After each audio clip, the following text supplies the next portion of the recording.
slavery existed on the territory of present-day Romania from before the founding of the principalities of Wallachia and Moldavia in 13th–14th century, until it was abolished in stages during the 1840s and 1850s. Most of the slaves were of Roma ethnicity, particularly in Moldavia. There were also slaves of Tatar ethnicity, probably prisoners captured from the wars with the Nogai and Crimean Tatars. The slaves were owned by the boyars, the Christian Orthodox monasteries, or the state. Initially, they were used only as smiths, gold panners and as agricultural workers, but when the principalities became more urbanized, increasingly more of them were used as domestic workers. The abolition of slavery was carried out following a campaign by young revolutionaries who embraced the liberal ideas of the Enlightenment. Notable among them was Mihail Kogalniceanu, who drafted the legislation related to the abolition of slavery in Moldavia. In 1843, the Wallachian state freed the slaves it owned, and by 1856, in both principalities, all the categories of slaves had been freed. Following the abolition, there were attempts to sedimentize the nomads and to integrate the Roma people into the Romanian society, but they had a rather limited success. Origins. The exact origins of slavery in the Danubian principalities are not known. Historian Nicolae Iager associated the Roma people's arrival with the 1241 Mongol invasion of Europe and considered their slavery as a vestige of that era, the Romanians taking the Roma from the Mongols as slaves and preserving the status. Other historians consider that they were enslaved while captured during the battles with the Tatars. The practice of enslaving prisoners may also have been taken from the Mongols. The ethnic identity of the Tatar slaves is unknown. They could have been captured Tatars of the Golden Horde, Cumans, or the slaves of Tatars and Cumans. While it is possible that some Romani people were slaves or auxiliary troops of the Mongols or Tatars, the bulk of them came from south of the Danube at the end of the 14th century, some time after the foundation of Wallachia. By then, the institution of slavery was already established in Moldavia and possibly in both principalities, but the arrival of the Roma made slavery a widespread practice. The Tatar slaves, smaller in numbers, were eventually merged into the Roma population. Slavery was a common practice in Eastern Europe at the time. Non-Christians in particular were taken as slaves in Christian Europe. In the Kingdom of Hungary, Saracens and Jewish Khazars were held as slaves until they were forced to convert to Christianity in the 13th century. Russians enslaved the prisoners captured from the Tatars, but the status eventually merged with the one of the serfs. There is some debate over whether the Romani people came to Wallachia and Moldavia as free men or as slaves. In the Byzantine Empire, they were slaves of the state, and it seems the situation was the same in Bulgaria and Serbia until the social organization was destroyed by the Ottoman conquest, which would suggest that they came as slaves who had a change of ownership. The alternate explanation, proposed by Romanian scholar P. Paniatescu, was that following the Crusades, an important east-west trade route passed through the Romanian states, and the local feudal lords enslaved the Roma for economic gain for lacquer, other craftsmen. However, this theory is undermined by the fact that slavery was present before the trade route gained importance. A legend tells that the Roma came to the Romanian principalities at the invitation of Moldavian ruler Alexander the Good, who granted in a 1417 charter land and air to live, and fire and iron to work. But the earliest reference to it is found in Mihail Kogalniceanu's writings, and no such charter was ever found, and it is generally considered a forgery. Historian Negudevara also supposes that Roma groups came into the two countries as free individuals and were enslaved by the hospodars and the land-owning boyar elite. The very first document attesting the presence of Roma people in Wallachia dates back to 1385, and refers to the group as a Tigani. The document, signed by Prince Dan I,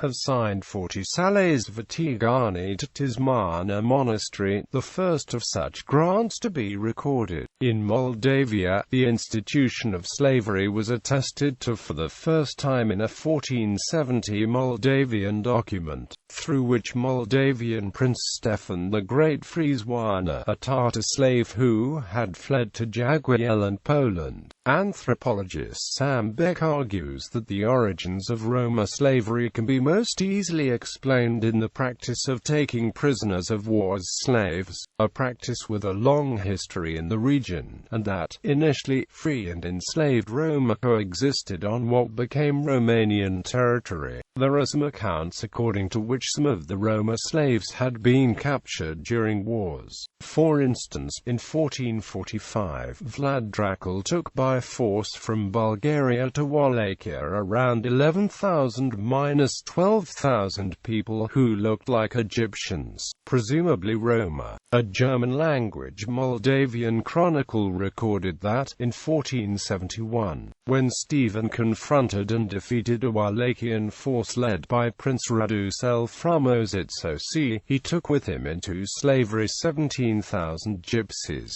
The numbers were most likely exaggerated.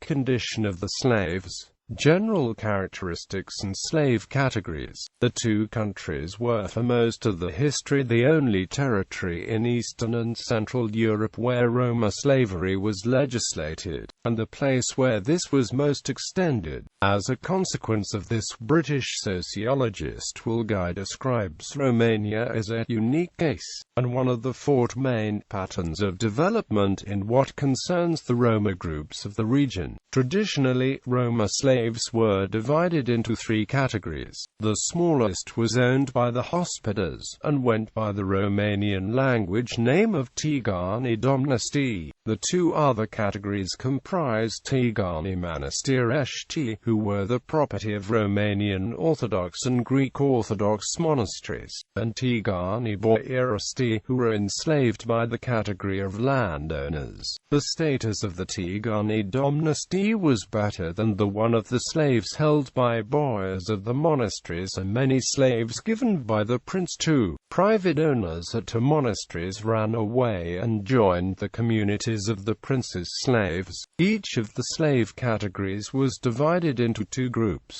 the vatraci and laerci. The former was a sedentary category, while the latter was allowed to preserve its nomadism. The laerci category comprised several occupational subgroups, alongside the calderași, lautari, boiși and ursari, all of which developed as distinct ethnic subgroups. They comprised the fierari. For a long period of time, the Roma were the only smiths and ironmongers in Wallachia and Moldavia. Among the fierari, the more valued were the specialized potcovari. Women owned by the boyars were often employed as housemaids in service to the boyaresses, and both them and some of the enslaved men could be assigned administrative tasks within the manor. From early on in the history of slavery in Romania, many other slaves were made to work in the salt mines. Another category was the aurarii rudiri, who were slaves of the prince who panned for gold during the warm season in the mountain rivers of the Carpathians, while staying in the plains during the winter, carving wooden utensils. The gold miners, through the yield of gold, brought much more income to the treasury than the other types of slaves, and initially they were in large numbers. But as the deposits became exhausted, the number dropped. By 1810, there were only 400 aurarii panning for gold in Wallachia. During the 14th and 15th centuries, very few slaves were found in the cities. Only since the beginning of the 16th century, monasteries began opening in the cities, and they brought with them the Roma slaves, and soon boyars and even town folks began to use them for various tasks. The sales of Roma slaves were settled in the outskirts, in the area known as Tigani, and soon almost all cities had such a district, with the largest being in the largest cities, including Targovista, Ramnica, Bucharest. Medieval society allowed a certain degree of social mobility, as attested by the career of Stefan Razvan, a Wallachian Roma slave who was able to rise to the rank of boyar, was sent on official duty to the Ottoman Empire, and, after allying himself with the Poles and Cossack groups, became Moldavian prince. In addition to holding an enslaved population of native Roma, the countries were, for a brief interval during the early 18th century, a transit route through which the Ottoman slave merchants joined the African trade with markets within the Tsardom of Russia. It was probably through this route that Abram Petrovich Ganibal, the African great-grandfather of poet Alexander Pushkin, was transported into Russia. Status and obligations. The slaves were considered personal property of the master, who was allowed to put them to work, selling them or exchanging them for other goods, and the possessions of the slaves were also at the discretion of the master. The master was allowed to punish his slaves physically, through beatings or imprisonment, but he or she did not have power of life and death over them, the only obligation of the master being to clothe and feed the slaves who worked at his manor. The usual treatment of slaves, Chavara notes, was demeaning, and it was common for locals to believe that one could not get anything without using a whip. Quote, in 1821, at a time when boyars in Moldavia fled the country to escape the Etrusc expedition, Austrian authorities in Bukovina were alarmed to note that the newly settled refugees made a habit of beating the slaves in public, on the streets of Chenwitz, and consequently issued an order specifically banning such practices. A dispute followed, after which the boyars received permission to carry on with the beatings, as long as they exercised them on private property. The social prestige of a slave master was often proportional to the number and kinds of skilled slaves in his possession, outstanding cooks and embroiderers being used to symbolically demonstrate the high status of the boyar families. Good musicians, embroiderers and cooks were prized and fetched higher prices. For instance, in the first half of the 18th century, a regular slave was valued at around 20 to 30 lei, a cook would be 40 lei. However, Chavara, who bases his argument on a number of contemporary sources, also notes that the slaves were exceptionally cheap by any standard. In 1832, a contract involving the dowry of a boyess shows that 30 Roma slaves were exchanged for one carriage, while the British diplomat William Wilkinson noted that the slave trade was a semi-clandestine matter, and that Vatrusi slaves could fetch the modest sum of 500 or 600 piastres. According to Javera's estimate, laity could be worth only half the sum attested by Wilkinson. In the principalities, the slaves were governed by common law. By the 17th century, the earliest written laws to mention slavery appeared. The Wallachian Pravilata Govora and Indreptaria Legi and the Moldavian Carta Romaniasca de Invitatura, which, among other things, regulated slavery, were based on the Byzantine law on slavery and on the common law then in use. However, customary law was almost always used in practice.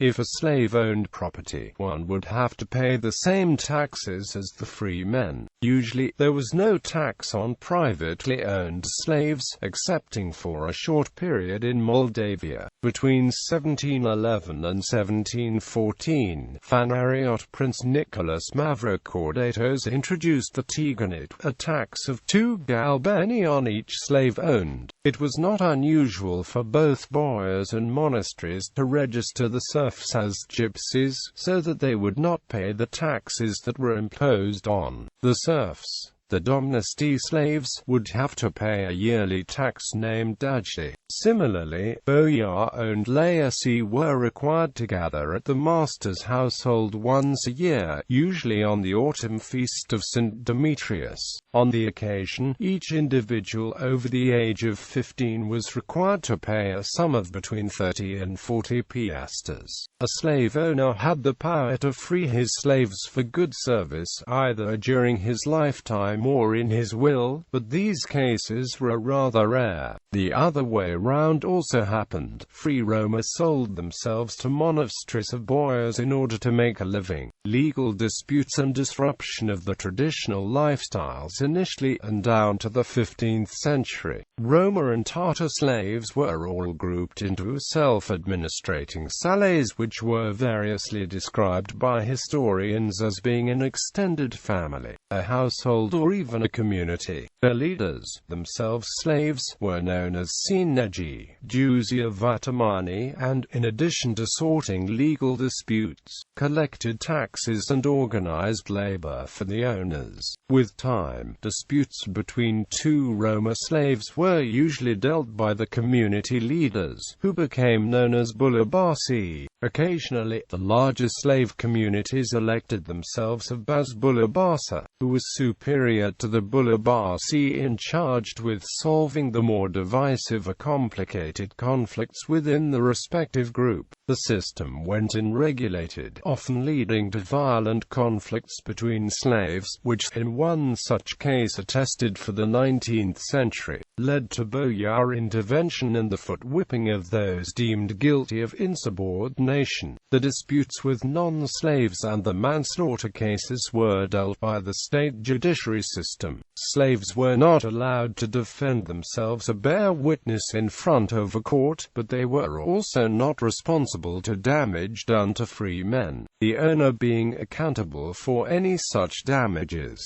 the compensation being sometimes the renunciation of the ownership of the slave to the other party. A slave who killed another slave was sentenced to death, but they could also be given to the owner of the dead slave. A freeman killing a slave was also liable for death penalty, and a boyar was not allowed to kill his own slaves, but no such sentencing is attested. It is, however, believed that such killings did occur in significant numbers. The Orthodox Church, itself a major slaveholder, did not contest the institution of slavery, although among the early advocates of the abolition was Ufrasan Poteka, a priest. Occasionally, members of the church hierarchy intervened to limit abuse against slaves it did not own. Wallachian Metropolitan Docite demanded from Prince Constantine Ypsilantis to discourage his servants from harassing a young Roma girl named Domnita.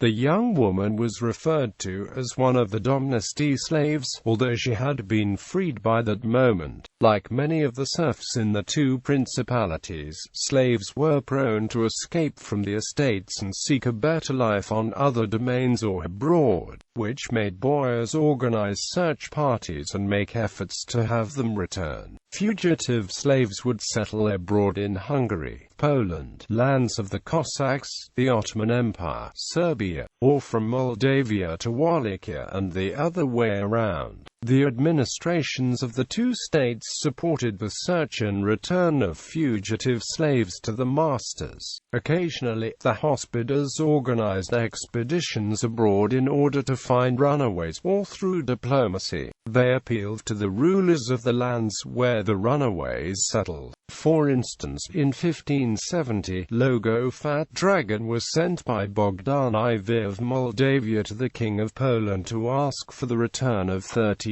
salles of slaves. In the 16th century, the duties of collecting wartime tithes and of retrieving runaways were performed by a category called lobnici, many of whom were also slaves. Beginning in the 17th century, much of the Calderash population left the region to settle south into the Balkans, and later also moved into other regions of Europe.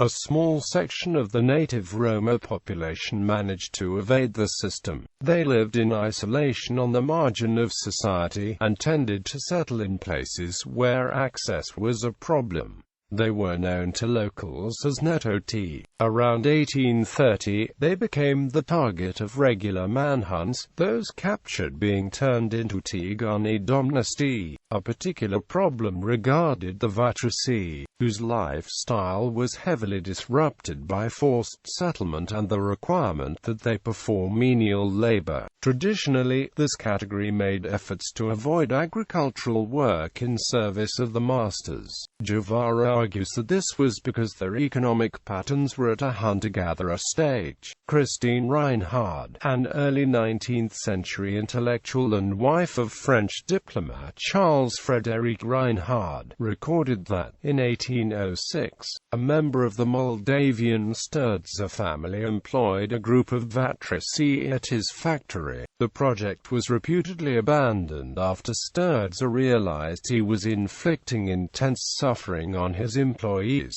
Roma artisans were occasionally allowed to practice the trade outside the boyar household, in exchange for their own revenue. This was the case of lautari, who were routinely present at fairs and in public houses as independent tariffs. Slaves could own a number of bovines, but part of their other forms of revenue was collected by the master. In parallel, the laicii are believed to have often resorted to stealing the property of peasants. According to Guevara, Roma housemaids were often spared hard work, especially in cases where the number of slaves per household ensured a fairer division of labor. Marriage regulations. Marriage between two slaves was only allowed with the approval of the two owners, usually through a financial agreement which resulted in the selling of one slave to the other owner or through an exchange. When no agreement was reached, the couple was split and the children resulting from the marriage were divided between the two slaveholders.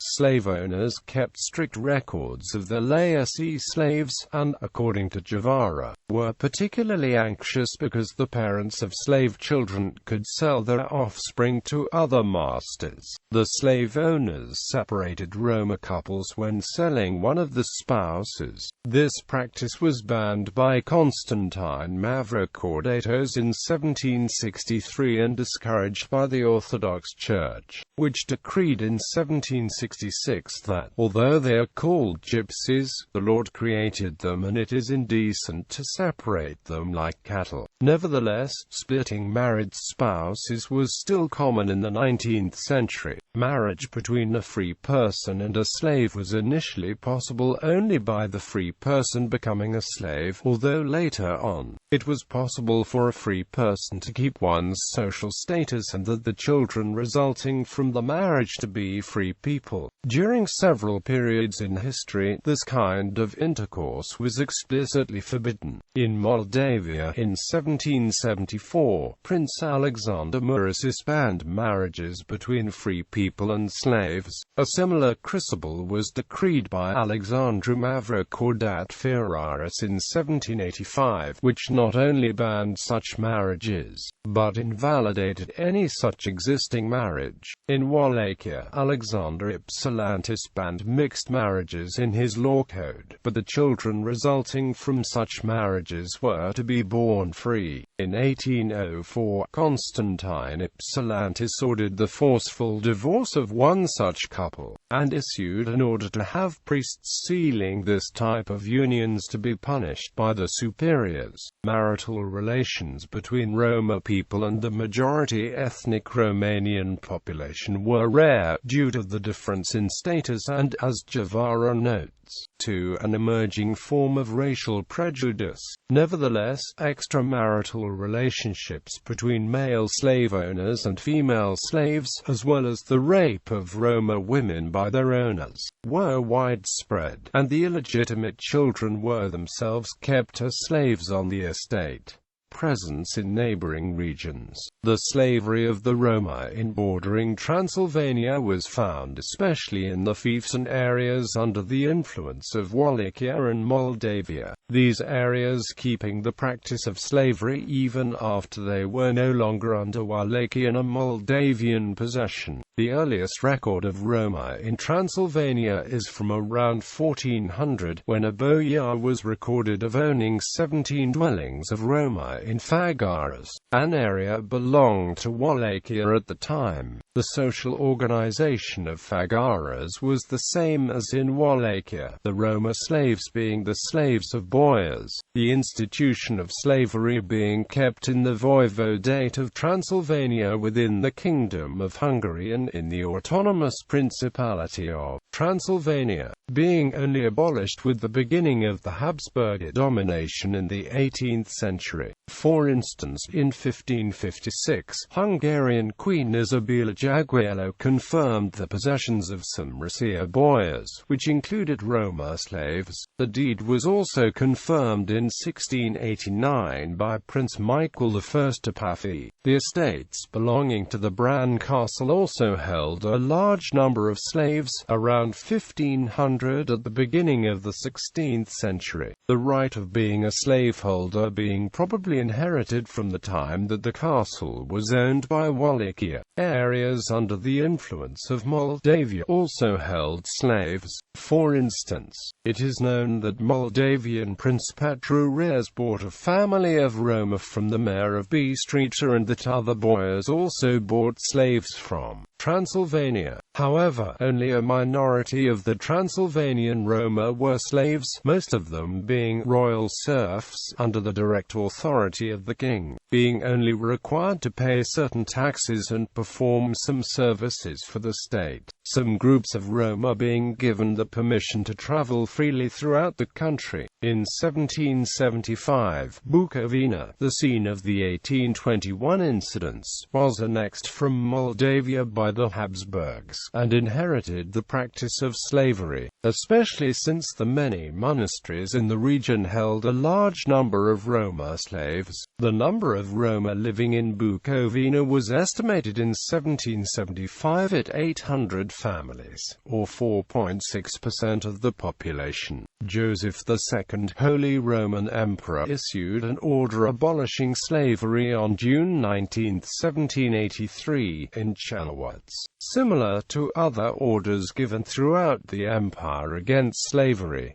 The order met the opposition of the large slaveholders, the Romanian Orthodox monasteries and the boyars. The boyars loudly pleaded the case to the authorities of Bukovina and Galicia, arguing that the banning of slavery was a transgression against the autonomy and traditions of the province, that bondage is the appropriate state for the Roma and that it was for their own good. It took a few more years until the order was fully implemented, but toward the end of the 1780s, the slaves officially joined the ranks of the landless peasantry. Many of the new peasants remained to work for the estates for which they were slaves, the liberation bringing little immediate change in the life. After the eastern half of Moldavia, known as Bessarabia, was annexed by the Russian Empire in 1812 and later set up as a Bessarabia Governorate, the slave status for the Roma was kept. Slavery was legislated in the establishment of the Organization of the Province of Bessarabia Act of 1818, by which the Roma were a social category divided into state slaves and private slaves, which belonged to boyars, clergy and traders. The empire's authorities tried to sedimentize the nomadic state slaves by turning them into serfs of the state. 2 villages were created in southern Bessarabia, Kare and Faraonovka, by settling 752 Roma families. However, things did not go as expected. The state of the villages sank to deplorable levels, and their inhabitants refused to pay any taxes. According to the 1858 census, in Bessarabia, there were 11,074 Roma slaves, of which 5,615 belonged to the state and 5,459 to the boyars. Slavery, together with serfdom, was only abolished by the Emancipation Laws of 1861.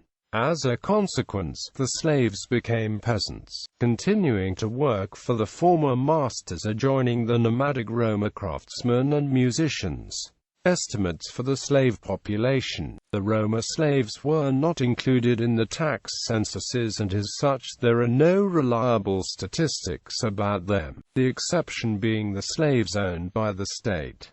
Nevertheless, there were several 19th-century estimates. According to Guevara, the estimates for the slave population tended to gravitate around 150,000–200,000 persons, which he notes was equivalent to 10% of the two countries' population. At the time of the abolition of slavery, in the two principalities there were between 200,000 and 250,000 Roma, representing 7% of the total population.